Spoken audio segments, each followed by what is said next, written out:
I have a record for accomplishment that isn't necessarily reflected, as the other candidates have, in simply voting for the right thing. My job as Senate President is to make sure that lots of things don't happen that never hit the floor. And I want to refresh your memory on a few of those. First, on retirement. This year, we all know what happened with the Coate-Spalding Commission. The report came out. They weren't particularly inclusive. I said, this is not good going into a Democratic legislature, Democratic session with this dynamics. We sat down with the NEA and we worked out with Joel and others a peace treaty, and we came up with a package that worked. What I said to Jess and Connor and others was, you guys have taken 3 hits now. You're not taking a 4th.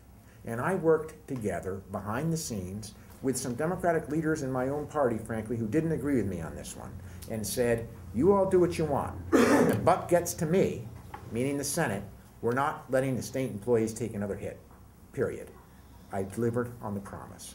Second, the language on the 3% language that we fought so hard for, again, I was under tremendous pressure from the governor, from the treasurer, frankly, at times from folks on the other side of the aisle, our friends in the House, not to include that provision because they saw it as costing money. I made very clear behind closed doors that I wasn't leaving without that language. We didn't leave without that language. Second, the last few hours of the session, there was a technical problem that was created around that language by my seatmate, who I love dearly, Jeanette White. And everyone was saying it's too late to fix. We're going home, we can't suspend rules. And I said, wrong, we're not going home until the language is fixed. She went and did her work. She's a fantastic senator. She got it fixed. All I'm saying is, I didn't blink at the last minute and say, oh, see you later, friends. Sorry, there was a technical error. We couldn't make it work. Jess had a rough night that night, I can tell you that. And some of the lost hair as a result of that. But I can tell you that we worked hard to get the job done. We delivered on the promise. Second, this year, the 1% language.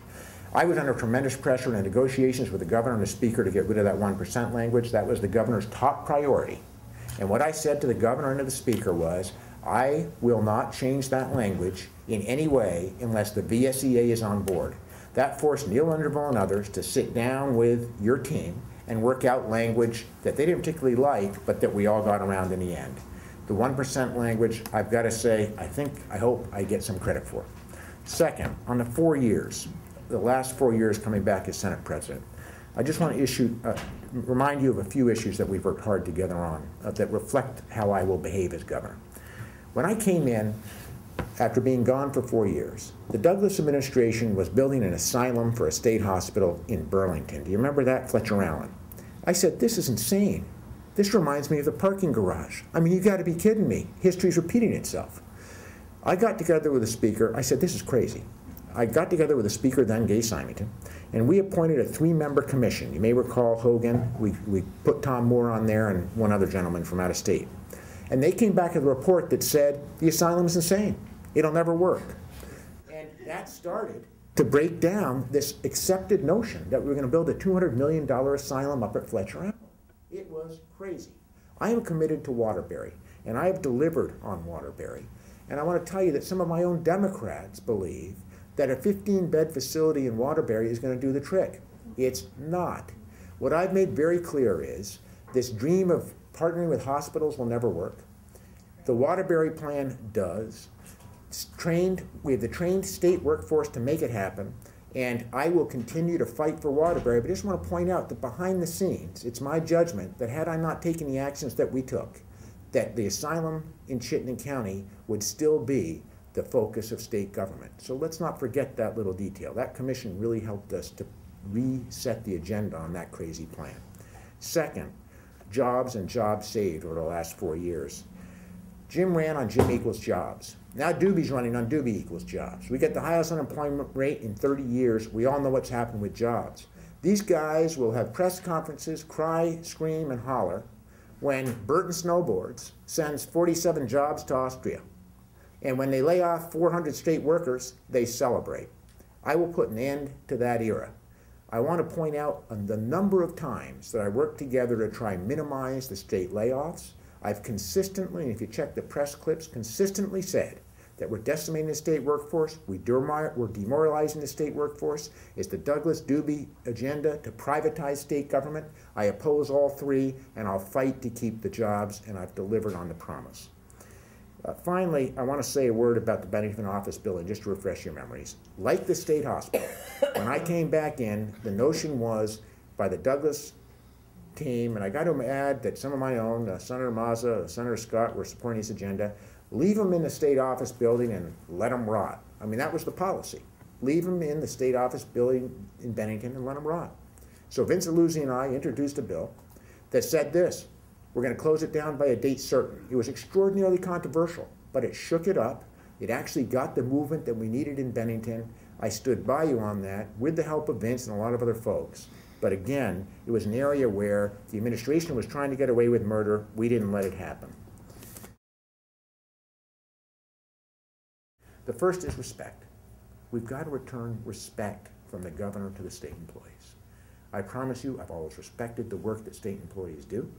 I think you're extraordinarily talented, and I will be sure that the basic tenet of our relationship will be respect.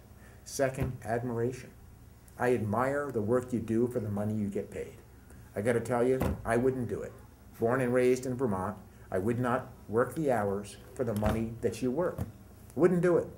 So I'm extraordinarily admirable. I really admire the work that you do to deliver the services that I will set an environment where we are once again not only respectful and admiring the work you do, but creating a situation where people want to work here again, where we can recruit new employees, where we can retain our employees. That's really important, and I've never seen such a demoralized state workforce. I don't blame you for being demoralized. 4, I oppose privatization. As I've said, I believe that's their agenda. I will not let it happen under my administration. Right now, we have, in 2009, we had 1,700 outside contracts. We have 12.3 million that we're currently spending in temps. We have 48 million that we're spending in personal services. And we have 326 million that we're spending in private contracts. I will appoint a blue ribbon commission together with you that will try to return the privatized work to the state workforce and rebuild our ranks, because I believe that you deliver the services better than privatized state government. Finally, the 5th one, no more cuts. I am the only candidate that said at the forum down in Berlin, the Democratic candidate, no more cuts. I don't say that easily. I understand why the other Democrats say, well, you can't predict the future. I don't know what will happen. I'm here to tell you that I've been saying consistently, we can't deliver the service that Vermonters expect with the employees we have right now. How could you possibly say you're going to cut more? 6th, I'm going to appoint a negotiator for the state that does the following: reaches an agreement, doesn't bust balls in the process, treats you with respect and dignity, has the mission and the mandate to rebuild respect and morale in the state workforce, and that 5, pays fair wages. That will be the negotiator that you'll be dealing with the Shumlin administration. Finally, 7 is the Pay Act's going to be fully funded. Enough of the games. We will fully fund the Pay Act. 8, the task force that I mentioned earlier that will return from privatized state government to state employee jobs. And finally, 9th is I am done with CCA. CCA came into my office 3 weeks ago and said, great news for you, just met with the Douglas administration, and we are going to dedicate a whole unit in Kentucky to Vermont. I said, wow. I said, how can you do that? And they said, well, we can do that because we've just emptied out a women's unit. There were some problems there. The guards were having a relationship with the women inmates. I said, that's sort of a problem. I said, well, how many do you have down there? He said, we got 900 beds. I said, 900 beds, and we've got about 420 down there right now. How are you going to do that financially? He said, you'll grow into it. I said, wow, that's encouraging. Well, let me tell you, we will not grow into it. Under my administration, we will return to the work camps, have folks back on the ground in communities, helping our nonviolent offenders get back into the communities, and we'll work together to return to state-run prisons with state employees doing the work. I can articulate the message. I'm a fighter, as you know. I don't lose battles. I've got a long record of getting really tough things done in the Senate, and we will win together.